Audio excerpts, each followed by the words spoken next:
Hey, this is Dragon Feather, and I'm here to talk about hand fasting. And for those of you who don't know what hand fasting is, it is the pagan equivalent to getting married. You have all your friends and family there, but only you, and depending if you're in a coven or not, you'll have a high priest and a high priestess in there that will actually marry or hand fast you guys inside the circle. But everybody sits around and you go around and you'll call on the elements, and one particular person will call on earth, and when he or she says hail and welcome, the entire auditorium or the entire crowd says hail and welcome too, and it's a wonderful experience.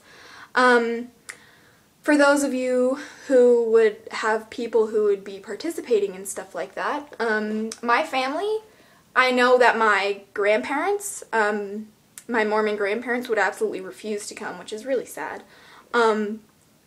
But my family member, they might be a little uncomfortable with it, but if it made me happy, they would go.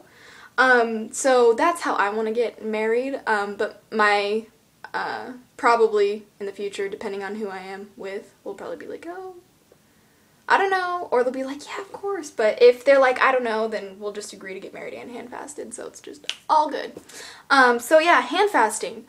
Hand fasting is a ceremony where, and if you guys don't exactly know, you can search hand fastings, and they'll have hand fastings of this person and this person in the year, and they'll actually have their hand fasting ceremony videotaped on YouTube. I've watched quite a few of them, and they're really, really beautiful, the whole circle, and oh, they're just amazing. But yeah, so hand fastings are the union, like I said, the pagan union, of a man and a woman, a man and a man, or a woman and a woman.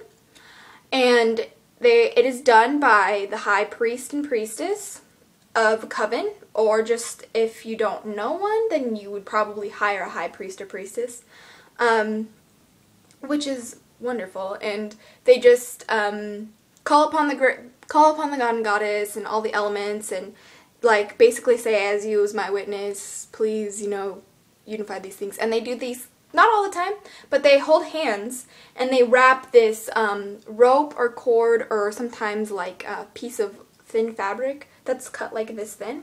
They'll wrap them around your hand, and then when your hand is held, that's when you guys would kiss, I guess. I've seen it done that way. My aunt had a hand fasting, although when I was there, I didn't realize it was a hand fasting because I wasn't into all of this. It was just different. But she said it was her wedding, but they're into pagan stuff too, which is exciting. I found out that my aunt, she's a theologist. It's, for those of you guys who don't know, it's someone who studies all different types of religions, and she has a freaking PhD in it. And I was talking to her, and I'm oh yeah, did you study Wicca? She's yes. And I'm oh, what do you think about it? She's well, what do you think about it? I'm I think it's really fascinating. And she's well, just in case you don't know, I am Wiccan. And I'm what? And so now me and my Aunt Marie are this. So, and I was actually named after her. My middle name is Marie, so I was what? So it was awesome. So I'm really excited that I found that out, but that was totally random. So anyway, with the hand fasting thing, different colors mean different things. They probably have more than one type of color and stuff like that, and it they bless you kind of thing, but there's no presence of a Bible, because it's not a Christian ceremony. So for those of you guys who want to be married but just don't want to have it under the the Bible or whatever, then look at hand fastings, But yeah, and they don't have to be expensive, just, people wear the normal wedding dress and tuxedo, I've seen, but in some other ones they wear their ritual clothes to get married or hand fasted.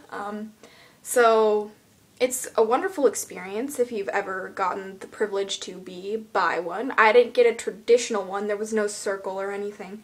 But there was a guy who was there who did both. He was holding a Bible, but that was for the later part, because her parents, my Aunt Marie, she has the strict Mormon parents, and so she did that for her parents, but blah, blah, blah, blah, blah. So yeah, it was absolutely wonderful. I hope that you guys you know, get the privilege at least once in your life to experience one, whether you're being the one who's hand fasted or you're watching the ceremony happen. But yeah, it's also, it makes people uncomfortable sometimes when they see like a whole circle and they're like, oh my gosh, what are they doing? So you'll just have to explain to people if you would like to participate in hand fasting or like to be hand fasted. And just don't make it a big deal. Like, don't be like, what, how, it's not evil, blah blah blah blah blah. Don't fight about it. Just, you know, calmly inform them, oh yeah, it's a pagan tradition. Or if you don't want to use pagan, it's like, it's a different type of way to get married, you know, just say it that way. Just be like, I don't really want it to be traditional, like I want it to be something interesting, you know. And you don't really have to don't give out more information than is needed. I mean, just in any part of your life, just don't do that. So I hope this helped. Maybe you guys are like wanting to be hand fasted now, but if you guys have any questions at all about this, please let me know. So I will answer them. And until next time, blessed be, and bye-bye.